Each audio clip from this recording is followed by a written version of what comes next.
Finally, after some tech issues, this is Lifestyle Business Q&A. We're going to jam today on how to scale and actually get your life back. And what does that even mean? Let's define this really fast. If you are an entrepreneur, specifically if you're a coach or a consultant or a service provider, or you're running a service-based business, you're wanting to get free from the weeds and get to the next level, then you're in the right place. We're going to jump into Q&A here in a second, but I'm going to start off with a little bit of story time. Okay. So about 8 or 10 years ago, I was a strength coach, a personal trainer, and a hockey coach. And I had a decent full-time job. Okay. I wanted, though, to create a lifestyle business where, to me, lifestyle businesses are you're living the way that you actually want to live in life. Okay. It's, you do what you want to, you wake up when you want to wake up. You do the things that you want to do every single day. And you don't do a lot of the crap that you don't want to do. So a lot of people build these lifestyle businesses because they're in the 9 to 5, right? They want to get out of that. They want to go to, a different approach to everything. So that's what I wanted to do with my passion for being a strength coach and a personal trainer. And I really just wanted to do that fully for a living. I didn't have a whole lot of plan other than that.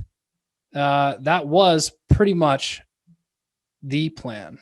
So I'm trying to do a thing on my phone here, and it's not working. I had this master plan to do this cool thing, and it's not coming through.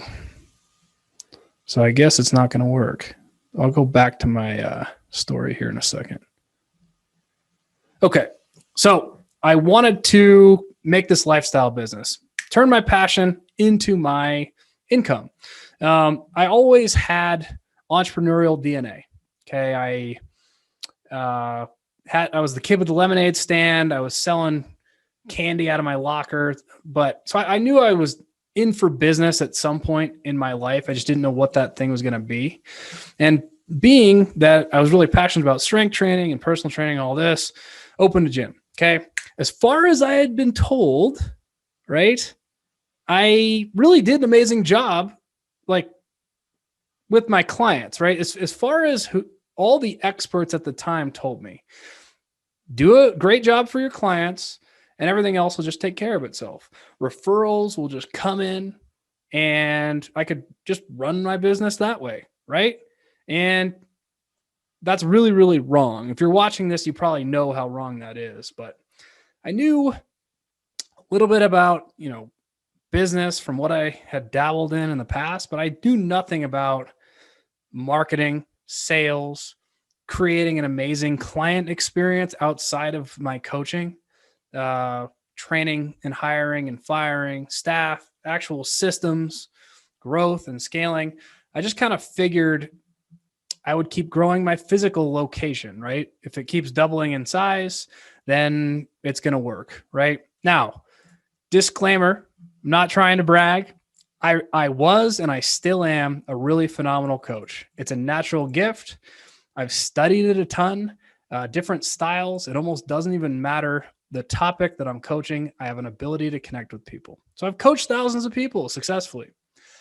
I thought that was my secret weapon, and I was completely and totally wrong, right? I needed more knowledge back then about just business in general. Now, my gym grew, and it grew really fast, okay? We started at my garage. We got out of that. We got into a little space, and then that thing blew up, and it was kind of faster than I could handle or I was ready for. But I was, at the beginning here, I was cleaning the bathrooms, coaching all the clients, doing all the marketing, the management, the sales, like everything. So this is solopreneuring, and solopreneuring really, really hard. My record back then was 13 straight personal training sessions. Okay. I had like protein drinks in between. And the next day, I had 9, and then I had 9 again, right? So I was about to break, and I almost actually broke my entire marriage. We ended up in counseling and all this stuff. And so I had to, by force, I had to start stepping away. Okay. So instead of trying to do everything myself, I had to actually become a CEO, which is a really tough mindset shift when you think you're the best coach, right?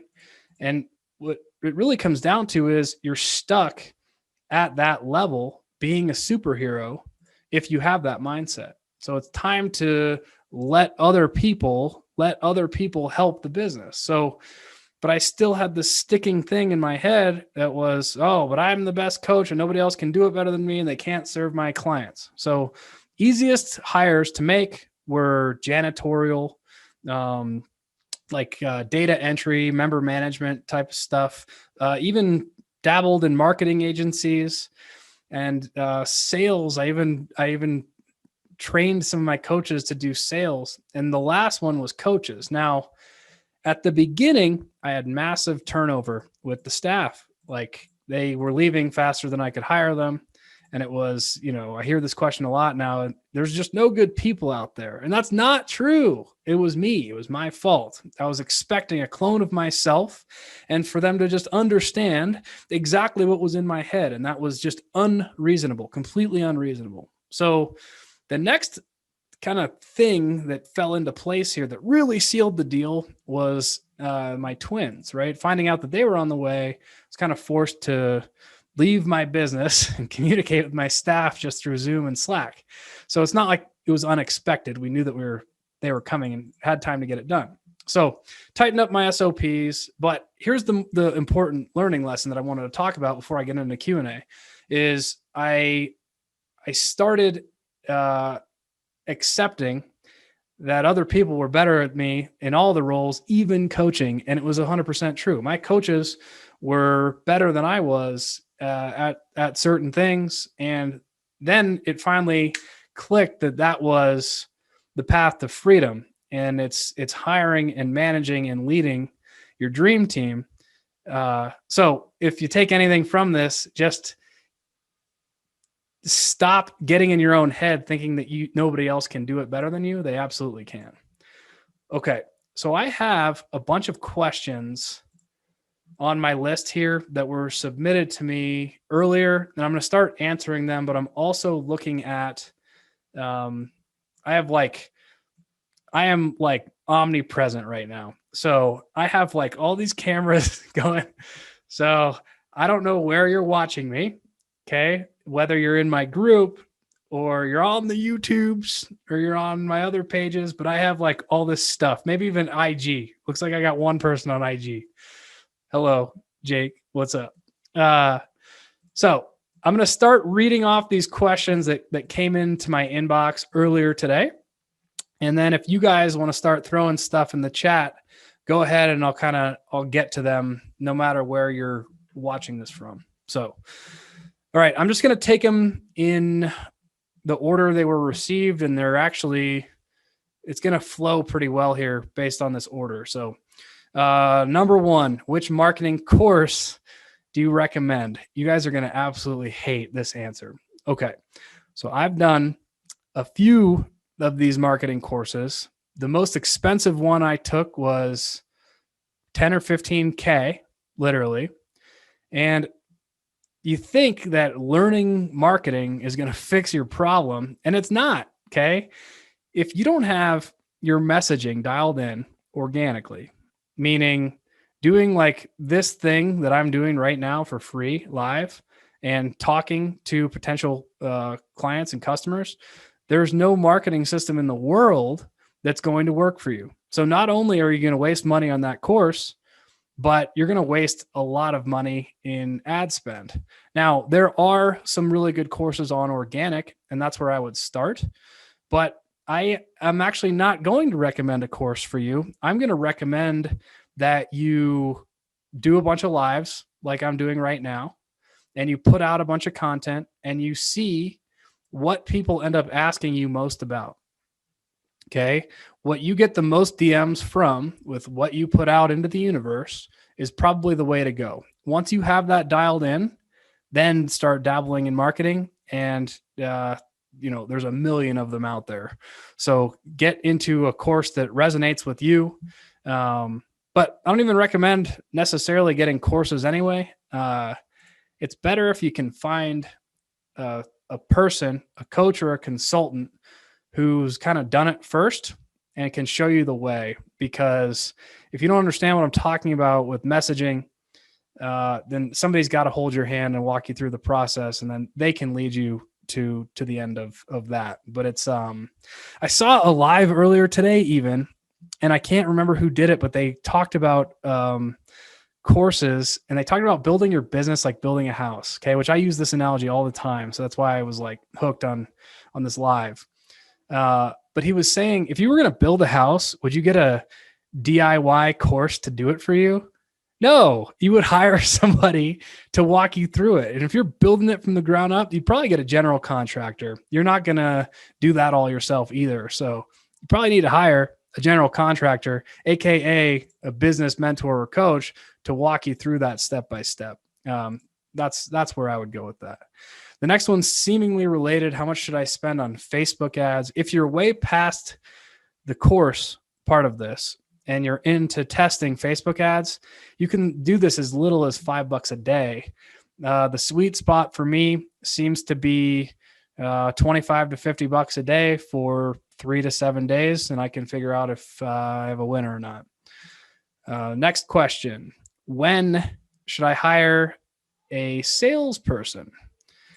This is a pretty good question, and I think a lot of guys in my position might answer this based on a revenue level, and I'm not quite gonna go there.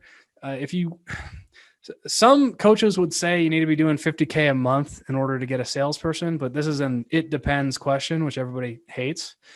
If you are a coach or a consultant or a service provider, you hire a salesperson when the role needs to be replaced. Okay. So if your time as a CEO is taken doing all of the sales and you don't have time to do high level tasks, that's when you need to hire a salesperson. So depending on your business model, that might be as soon as $20K a month, right? Or it could be up to 500.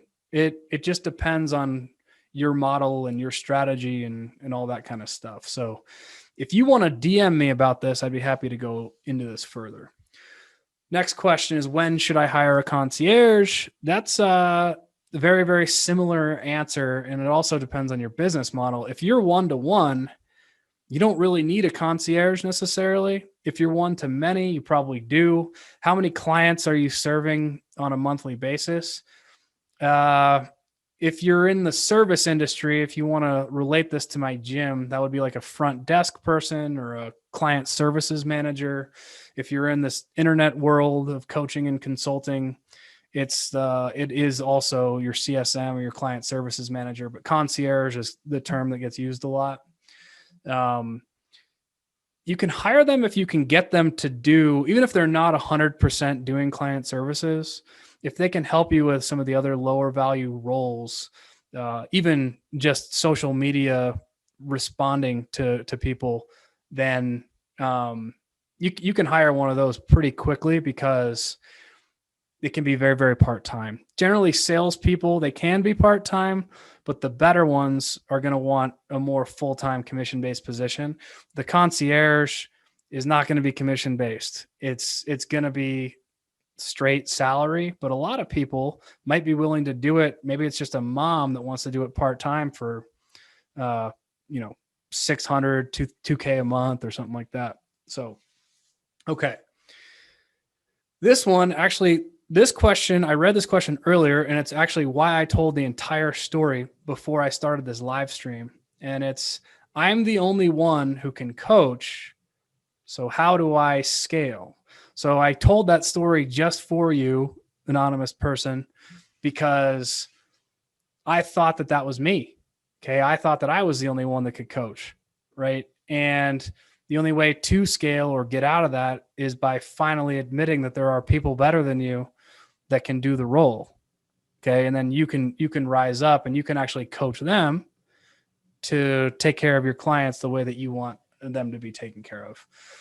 Next one is from the same person, and it's kind of the same question is, I don't have any money to hire out.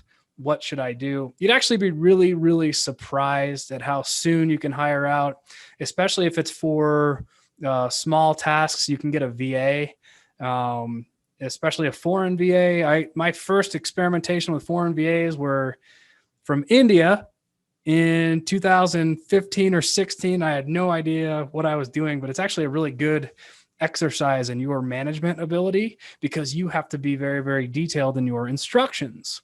But they can be as, cheap as $2-3 an hour, depending on how to find them, on where to find them. So how often do you have staff meetings? This one depends. So I have a couple of things. I don't like meetings, but they are absolutely necessary. Okay. So it depends how big your organization is and then what you guys are doing and all that kind of stuff. The rhythm that I got into that I love is the 15-minute stand-up, and that's from Scrum and Agile. But on Mondays, I do have a longer meeting with some of my key players, and it's more of an hour. So I have an hour with anybody who's in a sales role. Weekly is the short answer to the question. But with sales, I like 2 touches a week because they can slip a little bit and they need to stay motivated. And this one must have been from my title, because sometimes I have some interesting titles. What if you don't even want to be a CEO? Now, I could take this a couple of ways, but I'm going to choose to take it. So actually, I'll answer both questions. So what if you don't even want to be a CEO, meaning you want to stay a solopreneur forever?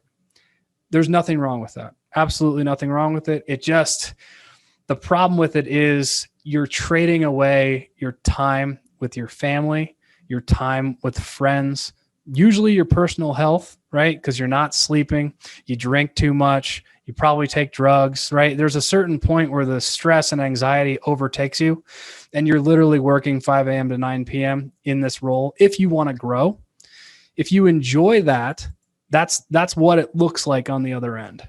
Okay. Now, the other way I wanted to take this question is the way I'm hoping it was written. Okay. What if you don't even want to be a CEO means, what if you don't want to be the manager and the inspiration person and essentially the leader of the organization? And to that, I say that's actually the end goal, but you can't skip the CEO part. Generally, with these lifestyle businesses, you just can't, because a lot of the branding is around you. Frankly, it's around you. It's around your name. And even if the business has a different name, it's your personality and your everything. So if you're not influencing it from the top and having these meetings with all of your leadership, then you can't actually ascend out of there, right? So there's all these phases of entrepreneurship, and the CEO is the last kind of step to then becoming the true entrepreneur that can just kind of check in for an hour, 2 hours, 3 hours a week, because you do have another CEO running the whole thing. In my experience, this takes years. Okay. So the path to solopreneur, so it's freelancer or contractor into solopreneur, is between 1 and 3 years generally. Okay. Maybe you can extend that runway.